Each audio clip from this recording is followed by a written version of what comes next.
Hello everyone, আজকের ভিডিওটা কোনো ঘোরাফেরার নয় বা কোনো ভালো ব্লগ ভিডিও নয়। আজকের ভিডিওটা হচ্ছে একটা প্রতিবাদে, একটা মেয়ের বিচার চাই। এবং এটা একটা মেয়ের নয়, গোটা দেশে বা আমাদের রাজ্যে যা হচ্ছে চারিদিকে, তখন প্রত্যেকটা মেয়ের জীবনই সংকটময়। তো একটা মেয়ে হয়ে এই প্রতিবাদের মিছিলে আর কি সামিল হওয়া।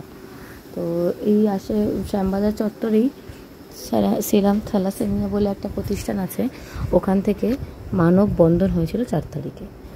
তো আমরাও সেই মতো ওখানে একটু সামিল হয়েছিলাম, যেহেতু 4 তারিখে রাতে ছিল রাত দখল। তো তাই জন্য আমরাও চলে এসেছি রাত দখল বা প্রতিবাদী যাই বলো না কেন সেখানে সামিল হতে।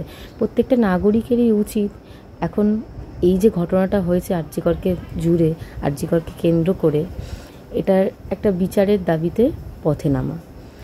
হ্যাঁ, অবশ্যই কাজ তো বজায় থাকবে, কিন্তু প্রতিবাদটা যেন দরকার প্রত্যেকটা মানুষের, প্রত্যেকটা নাগরিকের।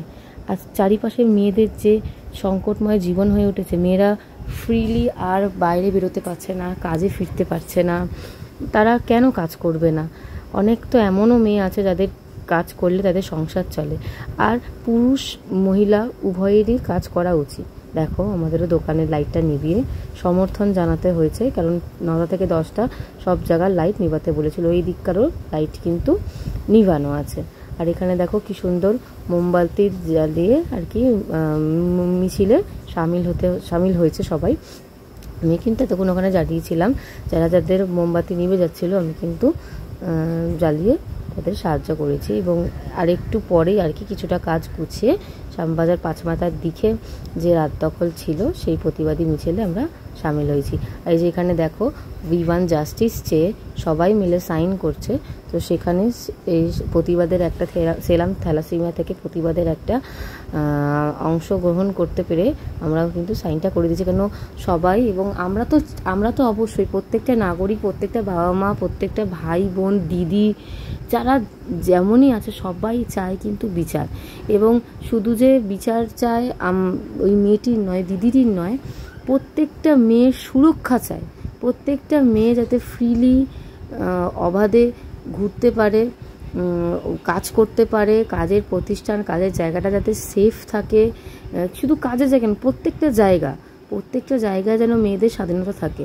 আমরা তো আবার সেই মুঘল যুগে ফিরে যাচ্ছি না, যেখানে মেয়েরা ঘরে বসে থাকতো, কাপড় মানে পর্দার আড়াল থেকে বেরোতোই না। আমরা তো সেই জায়গায় ফিরে আসছি। দেখো এই পোস্টারটা, মানে হাহাকার দেখানো। মা আসছে 35 দিন পরে, আর মেয়ে চলে গেল 25 দিন আগে। কতটা ব্যথা, কতটা এই যে মায়ের কোল খালি হলো, সে মায়ের কোল তো আর কখনোই ভর্তি হবে না। সুতরাং যে মাদের কোল এখনও বেঁচে আছে তাদেরটা যেন সুরক্ষা করা হয়। সত্যি বলছি, কোথাও গিয়ে এই গুগল যুগে দাঁড়িয়ে কিন্তু মেয়েরা নিরাপত্তাহীন নয়।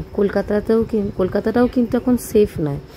আগে শুধু আমরা বলতাম না বাইরের দেশে এসব হয়, ঠিক আছে, আমাদের কলকাতা এখনও সেফ আছে, গর্ব করে বলতে পারতাম। কিন্তু এই কলকাতাতেও এটা থাবা বসিয়েছে। মেয়েরা প্রত্যেকটা জায়গায় নিপীড়িত, অত্যাচারিত, তাদের জীবন কিন্তু এখনও সংকটময়। সমস্যাটা কোথায় জানো? সমস্যাটা হচ্ছে মানসিকতার। কতটা বিকৃত মানসিকতা হতে পারলে তবে ওই রকম একটা নির্মম ঘটনা হতে পারে, ভাবো তো। আজকে দেশ জুড়ে হাহাকার। শুধু দেশ নয়, বিদেশ থেকেও কিন্তু এই প্রতিবাদে মানুষ সামিল হচ্ছে। কারণ সেটা শুধু যে কোনো একটা মেয়ের নয়, প্রত্যেকটা মেয়ের সুরক্ষা মানুষজন চাইছে এবং ওই দিদিটির বিচার চাইছে।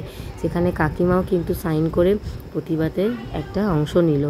আমি শুধু এটাই বলতে চাই যে যে রাজ্যে মেয়েকে আর কি, যে রাজ্যে দুর্গা পুজো হয়, সে রাজ্যের মেয়ে এতটা অত্যাচারিত। আর শুধু রাজ্য জুড়ে নয়, মেয়েদের নিরাপত্তা কোথায়? কত মহান মহান ব্যক্তি মেয়েদের পড়াশোনার জন্য, বিধবা বিবাহের জন্যে, বাল্য বিবাহের জন্যে লড়েছে।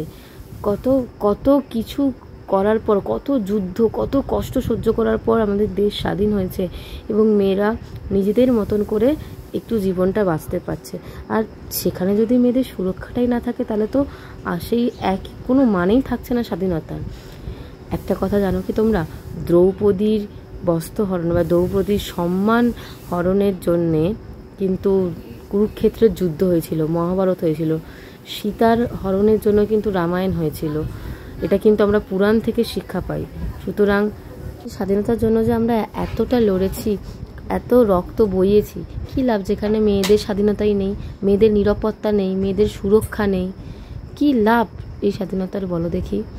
দেবী রূপে দেবী পুজো করা হয়, মূর্তি পূজা করা হয়, সেখানে আসল দেবী যদি নিরাপত্তা না পায় তাহলে কি হবে? চারিদিকে সমাজটা এত বিকৃত হয়ে গেছে, মানসিকতা এত নিচুতে নেমে গেছে যে ভাবার বাইরে।